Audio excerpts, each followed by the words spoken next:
बिस्मिल्लाहिर्रहमानिर्रहीम। अस्सलाम वालेकुम नाज़रीन, मैं हूं जावेद चौधरी। ख्वाजरात, बलोचिस्तान रकबे के लिहाज से पाकिस्तान का सबसे बड़ा सूबा है। ये सूबा मादनियात और कुदरती वसाइल के हवाले से दुनिया के 12 कीमती तरीन खित्तों में शुमार होता है।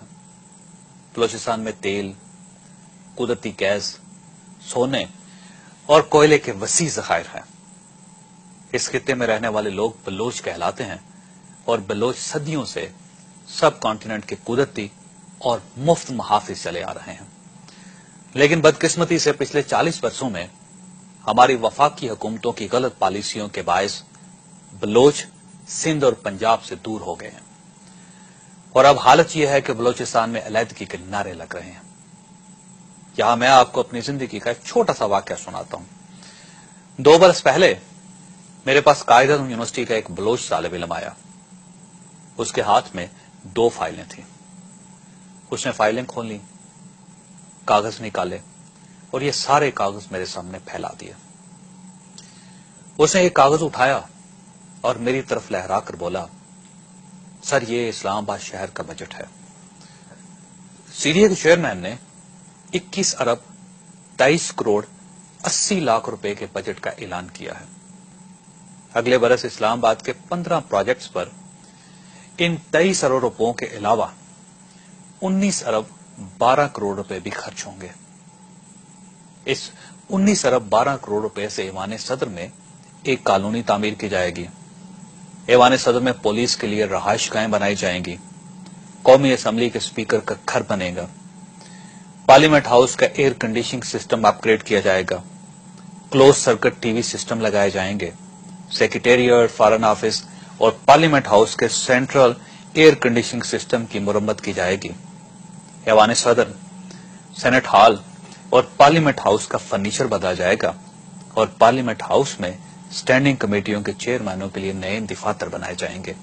और अगर हम इस रकम को बजट की असल रकम में जमा कर दें तो ये 40 अरब 35 करोड़ 80 लाख रुपए बनते हैं। नाज़रीन, मैं खामोशी से उस नौजवान की बात सुनता रहा। उसने मुस्कुराकर मेरी तरफ देखा और दूसरा कागज उठाकर बोला, इसके मुकाबले में 2006-2007 में बलूचिस्तान के पूरे सूबे का बजट 59 अरब 69 करोड़ रुपए है और इसमें स्टेट बैंक का 17 अरब रुपए का कर्जा भी शामिल है। अगर हम ये 17 अरब रुपए निकाल दें तो यह रकम 42 अरब रुपए बन जाती है।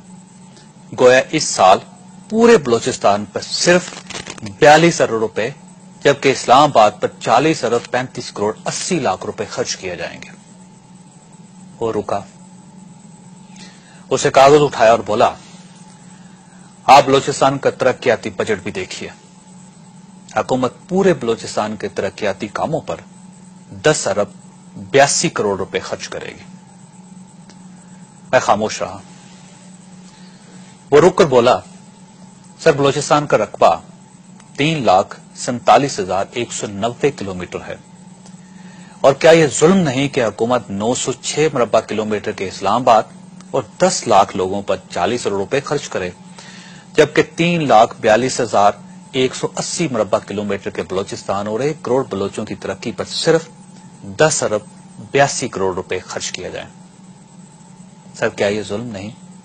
ऐवान सदर से पार्लियामेंट हाउस तक निस्फ किलोमीटर की तरक्की पर 19 अरब रुपए खर्च किए जाएं और गवादर से लेकर यूरोप तक और हब से लेकर चमन तक 3.5 लाख मुरब्बा किलोमीटर पर सिर्फ 10 अरब रुपए और 42 करोड़ रुपए खर्च किए जाएं। वो रुका, उसने सांस लिया और फिर मुस्कुराकर बोला, लेकिन सर इसके बावजूद जब भी हम लोग बोलते हैं तो आप लोग हमें गद्दार कहते हैं। आप हमें कौम परस्त का खिताब दे देते हैं। और साथ हमें ये मानना पड़ेगा कि वफाक का बलूचिस्तान के साथ रवैया बेहतर नहीं था। हमने आज तक बलूचिस्तान से बहुत कुछ हासिल किया लेकिन इसके बदले में इसे गद्दारी के टाइटल, गुर्बत, बेरोजगारी, नफरत, बम, मिसाइल्स और फौजी ऑपरेशंस के सिवा कुछ नहीं दिया। बलूचिस्तान की गैस से पाकिस्तान के 162 छोटे बड़े शहर और कस्बे फायदा उठा रहे हैं लेकिन बलूचिस्तान इस गैस اور اس کی آمدن سے محروم ہے۔ بلوچستان کی گیس سے پنجاب، سندھ اور سرحد میں 1,18,000 چھوٹے بڑے صنعتی یونٹ چلتے ہیں۔ کھاد اور سیمنٹ بنانے والی تمام فیکٹریاں گیس سے چلتی ہیں، لیکن بلوچستان میں کوئی فیکٹری، کوئی مل اور کوئی صنعت نہیں۔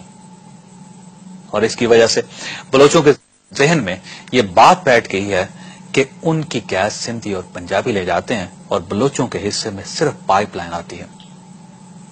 یہی صورتحال کوئلے، سونے اور دوسری معدنیات کے ساتھ ہے۔ یہ معدنیات بلوچستان کی ہیں، لیکن فائدہ دور سے صوبے اٹھا رہے ہیں۔ ناظرین، بلوچوں کے ساتھ دوسرا بڑا ظلم آپریشنز ہے۔ بلوچستان میں پچھلے 40 برسوں سے وقفے سے آپریشن جاری ہیں۔ ان آپریشنز میں اب تک بلوچستان کے سینکڑوں لوگ مارے جا چکے ہیں اور ان لوگوں میں نواب اکبر خان بگٹی جیسی شخصیت بھی شامل تھی۔ اس وقت بھی سینکڑوں کی تعداد میں بلوچ نوجوان جیلوں میں بند ہیں اور ان کا کوئی پرسان حال نہیں۔ ان حالات کی وجہ سے آج پورا بلوچستان غم اور غصے کی انگیٹھی بن چکا ہے۔ پورے بلوچستان میں آگ دہک رہی اور لوگ کھلے عام علیحدگی کی باتیں کر رہے ہیں۔